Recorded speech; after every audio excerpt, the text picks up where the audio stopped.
crypto market is at $1.15 trillion when Bitcoin is flirting with the level $25,000.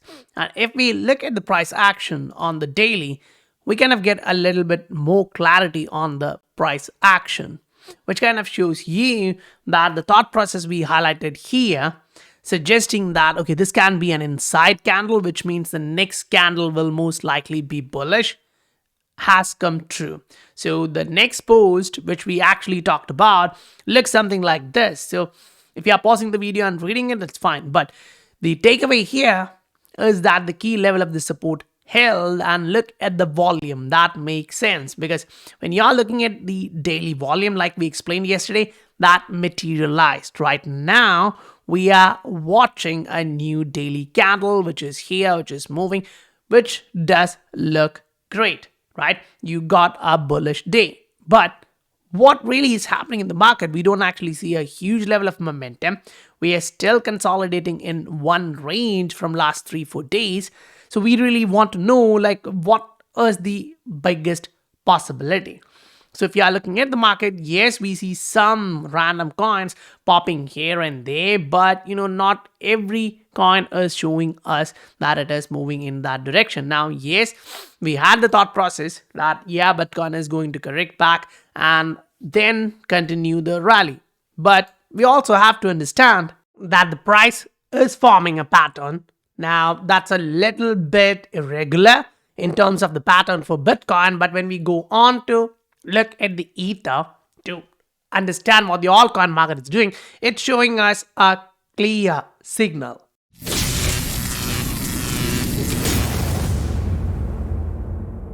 Welcome to the Scientific Investor family, where the normal retail guys get to learn how to become the next top 10% of this world. The world is changing. You have to keep that in mind. And the way it's changing is like there is a lot of uncertainties, but this thing is for true, right? We are right now observing more liquidity being dropped into the banks, into the market. So that is not bad, but yeah, inflation is going to come back when they put in 2 trillion more. Right, that's a big amount of money. But for the markets, it does not look bad because getting liquidity in the market is like, okay, that does mean the market is about to go back higher. So if that's turning true, the way we should be looking at this market is a little bit on the macro side of it, right? We go back on the weekly and we are looking at this and suggesting, okay, we are here at a point which is above the previous levels of these candles. Now, if you really take that seriously and you are literally analyzing through all these time horizons, what we can understand here right now is that when you take a horizontal line and drop it as a resistance above the daily, weekly closes here, what we see is right now this week is breaking to the upside. Remember what we talked last time?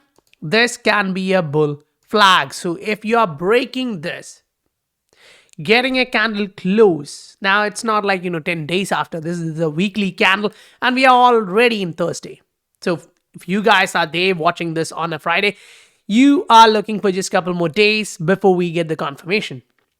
And the way we should also look at this is like we came back down to this point from where we bounced off, and right now we already touched 35% to the upside on a pattern suggesting we are trending to the upside. So on the base, when we zoom in, we do get the understanding that the price actually made this clear trend line showing you we are moving to the upside, which actually gives you a better understanding that now it's more valid than ever, because once you get the trend line here and then you follow this level, come back to the moving average, which is actually still good, and bounce. What is going to be your next leg up? Say if we had to bounce from here, the first question would be like, okay, what should I look for?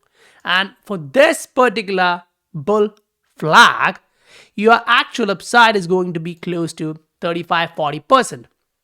So if we actually assume that we are breaking to the upside right now on a weekly and we plot that 40%, where will that end up? 35% being 30 $33,000 for Bitcoin, and 40% is $34,000 for Bitcoin. So once we are breaking through this range, I can assume right now that if we are going to see 34,000, we will actually see a ton of liquidations, because I believe there will be a lot of people who are going to start shorting the market by the time the price reaches this level of resistance, thinking that it's going to get rejected by this range. But let's be realistic. If that's 40% as a measured move, we should not be coming here and saying by 20% we'll get rejected. At least 35, which would be somewhere close to 33,000. But I believe from 28, 29, 30, there's going to be a lot of people entering to short this market. If you are about to think like that, I would suggest look at the RSI at that point. If the RSI is also showing you that it is breaking to the upside, the market as a whole is going to go higher. Why do I say that? Because when Bitcoin breaks through this range, it is literally breaking through this range after a year. Remember, the entire year's movement has been erased. So it's 266 days of fluctuation being erased. You're moving into a price territory where you have not spent a lot of time. Keep that in mind. Meaning you don't have a ton of supply demand at that range in history, and most likely when you go up, you're going to end up here in this range. Where in that zone, now you're going to see a lot of market participants. Great. So that's 32,000 towards 34,000. That's still cool. Now, when you look at that in Bitcoin and then come back here, the first thought process here is like, okay, then the altcoin market is about to run another 20-25%. That's for Ether. You're going to see a lot of small caps doing maybe 200%. You're going to see a lot of large caps maybe doing 20%, which is kind of following this, or like XRP a little bit slower, because it bursts at the end of that cycle. But what we have to keep in our mind is that yes, this is happening, but are we looking to see all coins outrunning Bitcoin, or are we saying, okay, Bitcoin is about to go crazy, all coins are going to be slow? Right now, this is the pattern which we are observing. Now, one thing to keep note of this pattern, right now we have not broken this one, whether to the upside or to the downside. So we don't have the confirmation which direction we are going. But a rising wedge is usually a bearish signal. Now, if we are super bullish, that can break to the upside. So you have around 65% probability that you may actually break to the downside. But if that's the other case, the 35, you may actually see this one breaking. So higher probability will actually go into the thought process of, okay, on a short term, we do see some slow down for Bitcoin dominance. But then when we go on a daily chart, it kind of shows you like, no, Bitcoin dominance is about to rise, and you may actually see that going all the way up to 48%, like we have talked before, because we actually bottomed with the double bottom, reversal signal, we went up, we retested this range, which was, now the market here is kind of trending, and the way it's trending is actually amazing, right? You come back down to the exact range, retest that, go back up, meaning absorb any remaining orders at that range and then go back up. Now you went back up, you came back to the exact same bottom, kicked out some people, broke back higher. So this is what's happening in the market right now. So on a short term, we may actually see some altcoins bursting if Bitcoin is not breaking through the upside in next 24 hours. Because that's a 4-hour candle, which we actually discussed about the Bitcoin dominance. And when we actually look at the Bitcoin price action on a 4-hour chart, we are literally observing like we don't have too much of a price volatility in last 3-4 candles, right? And we are slowing down. So right now we'll actually literally put that narrative here. We had volume which was higher than these two, but still the candle was comparatively smaller. So if I'm to put that into words, I would think like, okay, sellers are entering in the market. They think that the price can slow down. So now I need a little bit more clarity. I go into a daily chart, then 4 hour, then hourly chart. So here in the hourly chart, I'm seeing like the volume itself is reducing, whether it's the buying side, whether it's the selling side. Now, why is that important? Because when the volume come back up next time, whether it's buyers or sellers, to override the current direction, you don't need too much volume, right? Any news, any narrative coming out in the market can just increase a little bit of liquidity and push through the pattern which we observe. Because right now, you can see that, yeah, some of these coins are actually running higher, but their volume is not as high as we would like to see in a big bull market. Because right now, we are just starting that range. Bitcoin has 30 billion in volume and Tether has 38. So these are not the highest numbers we have seen historically, but it's not that lowest too. Yeah, agreed that for XRP, being below a billion is not that great view. And for some assets like HNT, we are seeing that the price is actually dropping. Why is that? News narrative, the current affairs is playing out, like Binance is about to delist this asset, that kind of thing is working out and it is breaking the short-term pattern to the downside. All of those factors are playing in there. So if Bitcoin is to drop, what are we really looking at? Right? On a 4-hour chart, we kind of say like, okay, the base has been made, which is 24K. Right now here, the close has been like 24,300. And, that came a little bit lower than what I initially expected.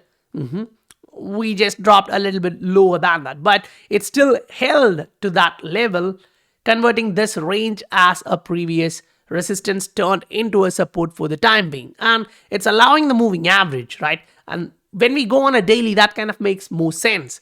Because while we look at the daily chart and look at the moving average, we get a little bit more clarity. They say last time when we ran up, we literally had to take like 4 to 5 days of slowdown in which you got an inside candle. The next day was green, but still next couple of days you didn't move much.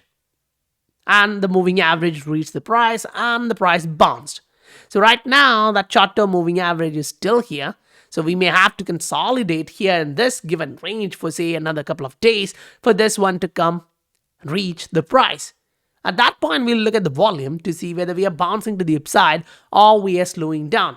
Now, if we ask the same question for XRP, we don't have much of price action. It's literally a little bit more boring than it was until, it just pumps through that range. Now, XRP has always been that one asset which kind of tests your emotions, your patience, going through all this volatility. While looking at, what we just talked about Bitcoin, we understand the fact that we have remained inside this range for like 300 days. That's actually too long for the price to stay in one range, but we also should understand the fact that the price actually came much higher from the historical lows of this cycle and the last cycle. And with the SEC case, we have not dropped to this level. We have not dropped back to this level, which means there is a lot of buying power or demand in this asset, which is not dropping it back into the market.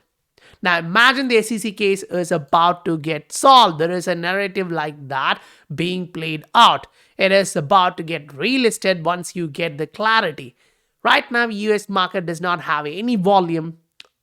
Uphold has a little bit, but considering what it was or it used to be back in the days from the US, it's not much right now. So Coinbase relisting it, Kraken, all these big exchanges in US relisting XRP means it's going to get liquidity. The speculation is going to increase at that point, and you may see price bursting through all these resistance for sure.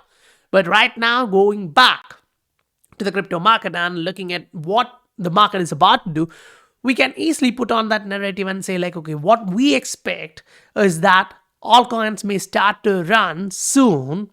If not, the next one is like Bitcoin actually reaches this range of 26,000, confirms a daily close, continue forward towards 30, 32, 33.